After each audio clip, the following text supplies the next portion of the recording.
Friends எல்லோரும் எப்படி இருக்கீங்க? நான் தான் ஈஸ்வர், ஸ்விக்கி டெலிவரி பாய். இன்றைக்கி ஒரு டாபிக் எடுக்க போகிறேன். வேறு யாரும் இல்லை, எங்கள் டேடி பற்றி தான். ஒரு 4 வருஷமாக அவருக்கு கிட்னி ஃபெயிலியர் ஃபேமிலிஸு. எப்படி சொல்லதுன்னா, எனக்கு அழுவாக வருது.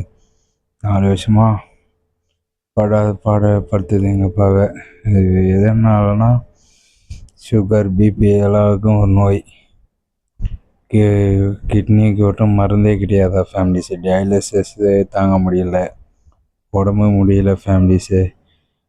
4 வருஷமாக கையில் ரைட் சைடு மிஷின் வச்சாங்க, அது ஃபெயிலியர் ஆகிடுச்சு. அப்போ திருப்பியும் டயாலிசிஸ்ன்னு சொல்லிட்டு மிஷின் வச்சாங்க.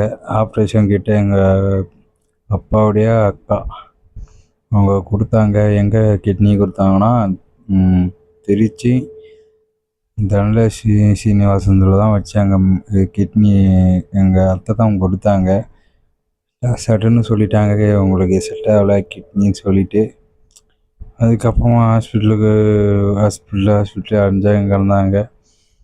அப்புறமா என்ன பண்ணுச்சு, இப்போ தான் திடீர்னு வவுத்தில் டயாலிசிஸ் பண்ணிகிட்டு இருக்கேன். வாட்டர் மாரி தண்ணி ஏற்றுறது இறக்கிறது.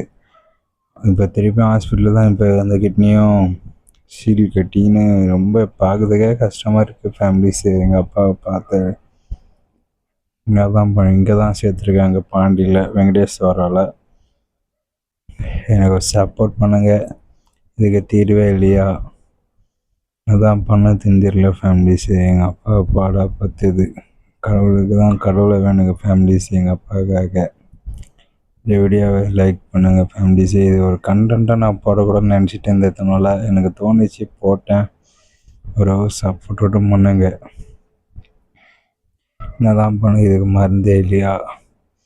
எங்கள் அப்பா தான் நான் எனக்கு கஷ்டமாக இருக்குது ஃபேமிலிஸு.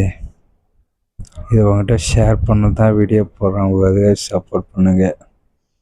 ஒரு சொல்கிறதுனே தெரியல. நன்றி.